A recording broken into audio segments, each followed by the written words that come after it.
মূলত হলে এইটার ঐতিহ্য লেগে এই যে এটা কোনটা? এই যে কূপটা। কূপটা কেন? এই কূপটা হচ্ছে ওইখানে যে রানী ছিল, উনি অত্যাচারী রানী ছিল। আচ্ছা, যে জয়ন্তা অত্যাচারী রানী ছিল, এইখানে করতো কি? এইখানে নাকি বলি দিত? এই যে বলি, ওইটা ওই কূপেই বলি দিয়ে ফেলাইতো। আর এখানে কি করতো? এটা কি ছিল? সে বৈশাখ খেলার আয়োজনই তো খেলার, যে টিম হারবে তাকে এখানে বলি দেওয়া। ও এখানে বসে, এই জায়গায় বসে খেলার আয়োজন হতো। এই হচ্ছে গিয়া জায়গা, এখানে বসে আয়োজন হতো। এই হচ্ছে গিয়া রানী জয়ন্তার হচ্ছে গিয়ে বাড়ি। এটা হচ্ছে গিয়ে রাজা গৌরগোবিন্দর যে রানী ছিল, রানী জয়ন্তা, সে একটুখানি স্বৈরাচারী ছিল আর কি, ভালো ছিল না। এখনও দেখা যায় ওই যে হাতি টাতি আঁকা টাকা এই যে ওয়ালের গায়ে। হ্যাঁ, আমি আবার ওদিক থেকে ঘুরিয়ে আপনাদেরকে দেখাবো। এই অনেক মানুষই আসে।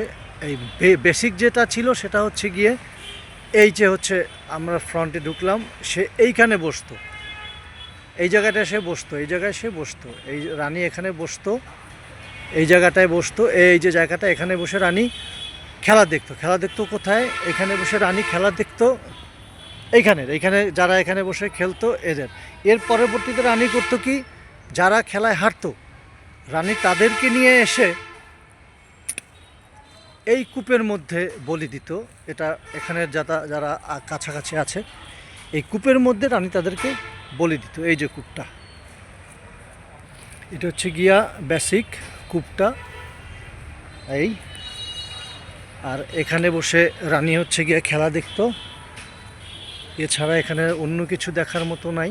এটা হচ্ছে আমরা জাফলং থেকে যখন সিলেটের উদ্দেশ্যে রওনা করব তখন এইটা এখানে বসে দেখা যায়।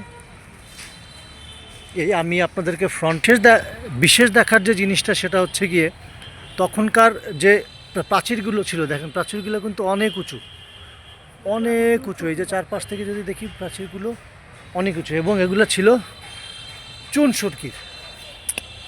এই যে একদম কাছে আসতে দেখা যায়, এই যে হ্যাঁ চুন সুরকি দিয়ে করা, এই যে একদম কাছে আসলে গিয়ে দেখা যায় তাদের অনেক। এবং আমি সামনে যাচ্ছি, হচ্ছে গিয়ে কথা, আমি এখান থেকে গেটটা থেকে বেরোলাম, এই যে ভিউটা, রানী ওইখানে বসতেন, এই যে জায়গাটায় বসতেন, এখানে বসে খেলায় হারলে বলি দিতেন এই কূপে। মানে এই যে এখানে এখনো কিছু ছবি টবি আছে, এই যে ঘোড়া, এই সে অনেক কিছু ঘোড়া। এই পাথরগুলো অনেক বড় বড় পাথর, এই পাথরগুলো, এই পাথরের হিস্ট্রি কি, এই যে পাথরগুলো বসানোর, এই যে এখানে এই তার এইখানে এই যে দেখছেন এই ছবিতে রামদা নিয়ে বসে রয়েছে একজন, এ কুমির হাতির পিছনে যায়, রামদা নিয়ে একজন দাঁড়ানো, এখানে কুমির আছে। এরপরে এক মহিলার কিন্তু কাঁধে কিন্তু একটা রামদা, বড় রামদা।